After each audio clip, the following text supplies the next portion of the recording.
হোজাইত এসি বোৰ্ডৰ কেলেংকাৰী ফাদিল প্ৰসেনজিৎ দাসৰ গোচৰৰ ভিত্তিত আৰক্ষীৰ অভিযান। বৰ্তমানে এসি বোৰ্ডৰ কেলেংকাৰীৰ বিৰুদ্ধে অভিযান অব্যাহত। এতিয়ালৈকে 3জন ব্যক্তিৰ বাসগৃহত চলিল আৰক্ষীৰ অভিযান। সুব্ৰত ৰয় দীপন মালাকাৰৰ বাসগৃহত নিশা অভিযান চলাই জব্দ কৰে বৃহৎ পৰিমাণৰ এসি বোৰ্ডৰ অনুদানৰ সামগ্ৰী। পুৱাৰ ভাগত সঞ্জয় দেৱৰ বাসগৃহ অভিযান চলাই উদ্ধাৰ বৃহৎ পৰিমাণে অনুদানৰ সামগ্ৰী। বৰ্তমানে এসি বোৰ্ডৰ ভাইস চেয়াৰম্যান পিন্টু শিৱানন্দ দাসৰ বাসগৃহত অব্যাহত আছে আৰক্ষীৰ অভিযান। ঘটনা সন্দৰ্ভত দুজনক আটকাধীন লোককেইজন ক্ৰমে সুব্ৰত ৰয় আৰু সঞ্জয় দেৱ।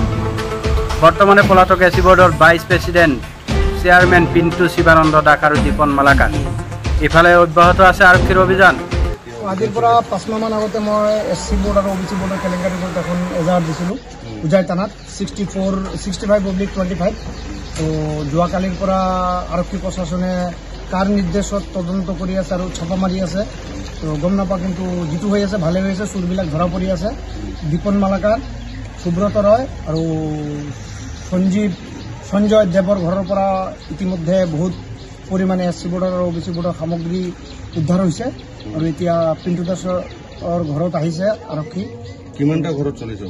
অলৰেডি 3টা ঘৰত হ'ল আৰু 4ৰ্থ ঘৰ যিজন মেইন মাষ্টাৰ মাইণ্ড এই গোটেই কেলেংকাৰীৰ পিণ্টু দাস, তেখেতৰ ঘৰত এতিয়া আৰক্ষী প্ৰশাসন আহিছে। যোৱাকালিও আহিছিল, শুনিব পাইছোঁ আমি, কিন্তু তেখেতে গেটখন খোলা নাছিল। এতিয়া গেট খুলিছে, পুলিচ ভিতৰত সোমাইছে।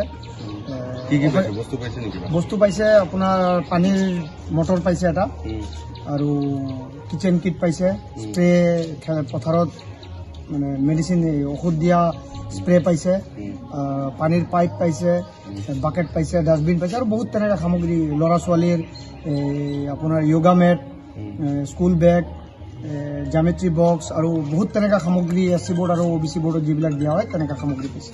যাৰ ঘৰত ৰেড মাৰিছে তেওঁলোকে এসি বোৰ্ডৰ কিবা পদবীত আছিল? পদবীত নাছিল, পিণ্টুৰ সহযোগী আছিল। পিণ্টু কি পদত আছিল? এসি বোৰ্ডৰ ভাইস চেয়াৰমেন আছে। এতিয়া বৰ্তমান আছে নেকি? বৰ্তমান নাই বুলি জানো। নিয়মতো যেতিয়া কৰাপশ্যনৰ চাৰ্জ লাগিছে তেওঁক মানে আঁতৰাই দিব লাগিছিল। আৰু এই গোটেই প্ৰক্ৰিয়াটোৰ লগত এসি বোৰ্ডৰ চেয়াৰমেন ৰঞ্জিত বিশ্বাস, এসি বোৰ্ডৰ বড়বাবু ৰিটায়াৰ্ড হৈছে আপোনাৰ সজল নন্দী, তেখেতসকলো জড়িত আছে বুলি আমাৰ এটা সন্দেহ হৈছে। আৰু হোজাই সমষ্টিৰ বিধায়ক এইটোৰ লগত জড়িত নাই, এইটো আমাৰ পূৰ্ণ বিশ্বাস আছে। বিধায়কৰ ঘনিষ্ঠ আছিল? হয়, এটা সময়ত ঘনিষ্ঠ আছিল, কিন্তু এতিয়া নহয়। বিধায়কে কেইদিনমান আগতে তাক আজিৰ পৰা 2-3 মাহমান আগতে আঁতৰাই পঠাই দিছে শুনিছোঁ আমি। তাৰপিছত বিধায়কৰ তাক দেখা নাই। আৰু বিধায়কে পুলিচ প্ৰশাসনক নিৰ্দেশ দিছে যাতে পুংখানুপুংখ তদন্ত আৰু চাৰ্চ অপাৰেশ্যন হয়। মই এইটো শুনা পাইছোঁ। যিসকলৰ ঘৰৰ ৰেড মাৰিছে গোটেই বিজেপিৰ কাৰ্যকৰ্তা নেকি? বিজেপিৰ কাৰ্যকৰ্তা তেনেকুৱা দুষ্কৃতিকাৰী হ'ব নোৱাৰে। হয়তো বেলেগ দলৰ পৰা আহি বিজেপিত সোমাইছে, বিজেপিৰ লগত জড়িত হ'ব পাৰে। এতিয়ালৈকে কেইজনক আটক কৰিছে? 2জনক অলৰেডি আটক কৰিছে, সুব্ৰত ৰায় আৰু সঞ্জয় দেৱ।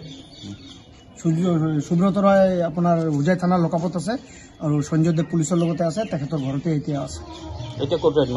এতিয়া পিণ্টু দাসৰ ঘৰত চলি আছে বৰ্তমান। ছাৰ, মই যিটো জানো, এসি বোৰ্ড যিটো অনুসূচিত জাতি বোৰ্ডৰ যিজন মেইন চেয়াৰমেন, আপোনালোকে এইজন মানুহক ধৰিব লাগে। এইজন মানুহ হৈছে মষ্ট কাৰাপ্টেড মানুহ।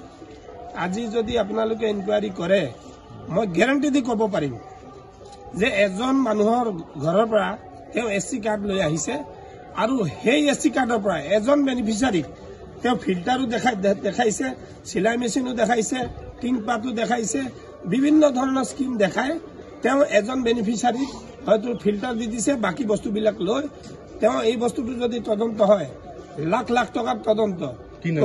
ৰঞ্জিত বিশ্বাস, আপোনালোকে এইজন মানুহক ধৰক। আৰু এইজন মানুহে কাৰ্বি আংলঙত বহুত টকাৰ মাল বেচিছে, তেওঁৰ এজেণ্ট হৈছে। মই গেৰাণ্টি দি ক'ব পাৰিম কথাবিলাক। মই আজি কেমেৰাৰ সন্মুখত কৈ আছো, গেৰাণ্টি দি ক'ব পাৰিম তেওঁৰ এজেণ্ট হৈছে চন্দন দাস, এজাৰবাৰীৰ এসি বোৰ্ডৰ মেম্বাৰ। তেওঁ এই মেম্বাৰৰ লিষ্ট যিটো আপোনালোকে চাই, আজি এজন মানুহ 15 বছৰৰ পৰা চেয়াৰমেন হৈ আছে, এজন মানুহ 15 বছৰৰ পৰা মেম্বাৰ হৈ আছে। সেই মেম্বাৰকেইটাক আপোনালোকে ধৰক, বস্তু ক'ত ক'ত বেচিছে আপোনালোকে এইটো পাই যাব। আৰু মেইন আপোনালোকে এতিয়া বুজাই আছে ভাইচ চেয়াৰমেন, আচলতে এইটো নহয়। মই এটা কথা জানো, আপোনালোকক কৈ আছো আৰু প্ৰশাসনক মই ক'ব বিচাৰিছো যে এই বস্তুবিলাক হিতাধিকাৰীয়ে নিজে ৰিচিভ কৰি আনিব লাগে, কিন্তু বস্তু ইমান এটা জাগাত কিয় পৰি আছে? এই মানুহটোক আপোনালোকে ধৰক, ইয়াৰ লগত আপোনালোকে আগত যিজন আছিলে নন্দী, এই অফিসত যিটো কাম কৰিছিলে নন্দী শ্যাম নন্দী তেওঁ ইয়াৰ লগত জড়িত আছে হাজাৰ হাজাৰ পাৱাৰ টিলাৰ হাজাৰ হাজাৰ বান্ডিল টিনপাত হাজাৰ হাজাৰ টিভি তেওঁ নিজৰ ইলেকশ্যনত কাৰোবাক যদি কাম কৰাবলগীয়া হৈছে মাতি দিছে তোমালোকে আহা টিভি এটা লৈ যোৱা তোমালোকে আহা পাৱাৰ টিলাৰ এটা লৈ যোৱা এনেকুৱা বস্তু তেওঁলোকে দিছে আৰু ইয়াৰ লগত আমাৰ জনপ্ৰতিনিধিও জড়িত আছে আপোনালোকে ধৰক ডাঙৰ ডাঙৰ মানুহ ইয়াত ধৰা খাব ৰঞ্জিত বিশ্বাসে কাক কমিশ্যন দিয়ে ৰঞ্জিত বিশ্বাসে নিজে কয় যে মই প্ৰত্যেক বছৰ 20 লাখ টকা দি এই চেয়াৰমেন পোষ্টটো লৈ আহোঁ কেনেকৈ তেওঁ পায় এই তদন্ত যদি হয় মই গ্যাৰাণ্টি দি কৈছোঁ যে আপোনালোকে এই বস্তু ধৰা খাব চন্দন দাসৰ ঘৰত ৰেড মাৰক চন্দন দাসৰ ঘৰত বহুত বস্তু পাব আপোনালোকে কি নাম আপোনাৰ মোৰ নাম ৰাজেশ চৌবে মই ভালুকবাৰী বাসিন্দা হওঁ মই জানো তেওঁৰ কাৰাপশ্যন আমি বহুত দিনৰ পৰা লাগি আছো কিন্তু তেওঁলোকে এটা চতুৰামি কৰে কি তেওঁলোকে গাঁৱৰ নাম চিৰিয়েল নিদিয়ে এটা গাঁও ৰাণীপুখুৰী দিলে আৰু এটা টুপ ধনীৰাম পথাৰ দিলে চিৰিয়েল যদি মিলাই লয় আপোনালোকে চাব হাজাৰ হাজাৰ মানুহ ওলাব তেওঁলোকৰ বস্তু তেওঁলোকে পোৱা নাই গৰীব মানুহৰ বস্তু তেওঁলোকে বজাৰত নি বেচিছে